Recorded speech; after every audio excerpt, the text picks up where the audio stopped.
My name is Jason, and this is Just Watches. Okay, today we have a very cool Orient star that's on loan from the Instagram account Craps and Clocks, so go check him out. This is the Orient star AT0205L. However, before we get into the review, if you're enjoying the contents of this channel, I invite you to subscribe. And if you like the contents of this individual video, please give it a thumbs up. Thank you so much. So for price and availability, now this is a limited edition and they're individually numbered up to 850 and the MSRP is around $550. There might still be a few available here and there, but these might be a bit difficult to find at this point in time. Now the case is 40.5 millimeters in diameter, 47 millimeters lug to lug. It's 13 millimeters thick with this domed crystal and has a 20 millimeter lug width opening. On the strap, it weighs in at 75 grams. Now the case is all high polish with a slight chamfered edge on the top of the mid case. The lugs turn down slightly. From the top, most of the case is eclipsed by the large high polish bezel. Now this case is very simple overall, but for a dressy style watch with such an interesting dial, I think the intent was for the case to serve as a simple backdrop, and in this design choice I agree. However, I would still prefer at least some brush surfaces on the case, as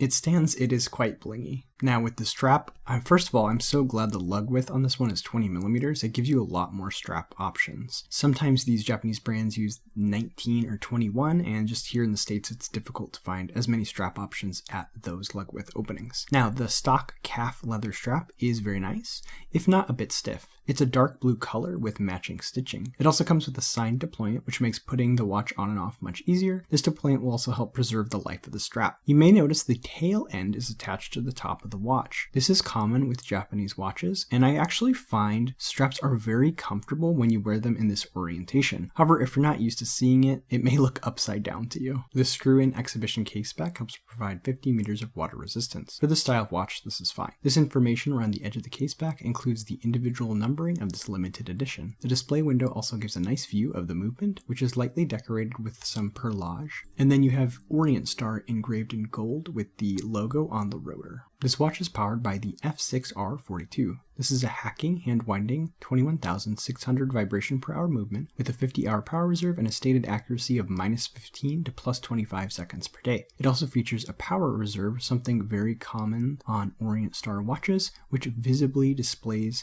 how much time you have left in reserve on the mainspring, which is actually I find quite useful. And then you can see this one is running within spec a little fast. It's 16 seconds a day gaining in the dial up position, and then about +9 seconds per day gaining in the crown up position. The 5mm push-pull crown is a lovely onion shape. Rather than being signed, it features a blue gem, which is a fun and classy detail. Absolutely love this crown, the style, and that little gem, but I just wish it was slightly bigger to make it easier to wind and operate the watch with. Now, this watch has a massively domed crystal, which gives a ton of character and causes some great distortions. Unfortunately, it's only mineral glass and not sapphire. This makes me a bit nervous because there's just such a big dome on this watch. I feel like if you're not careful, it's going to be pretty easy to knock it on something and scratch this crystal, which would be a real shame because of how beautiful this dial is.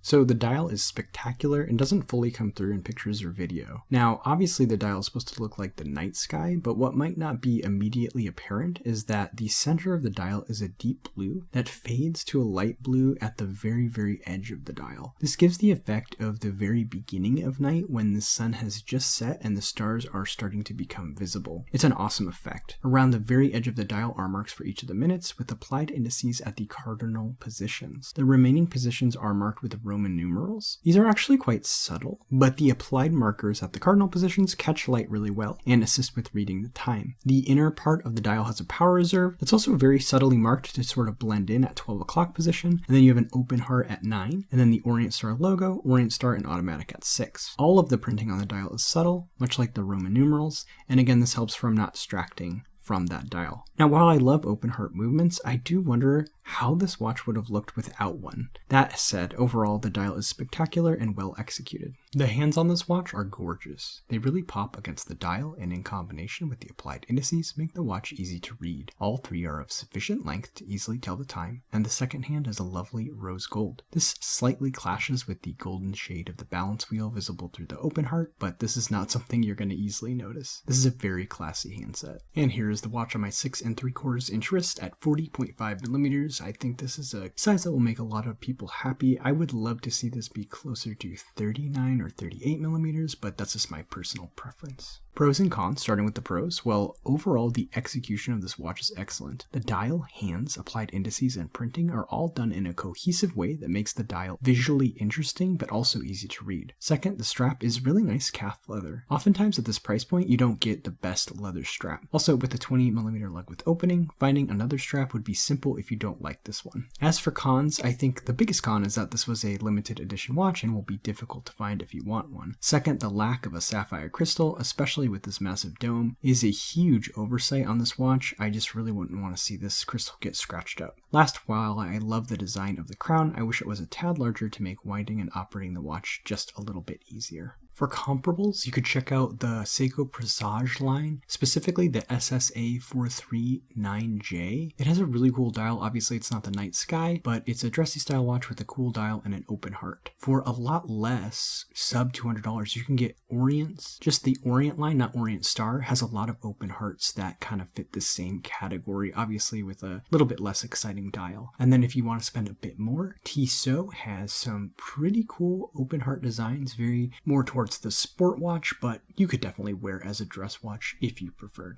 So there you have it. What do you think of this very special limited edition Orient Star? Let me know in the comment section below. As always, if you're enjoying the contents of this channel, I invite you to subscribe. And if you like the contents of this individual video, please give it a thumbs up. That's all for this time. My name is Jason, and you have been watching Just Watches.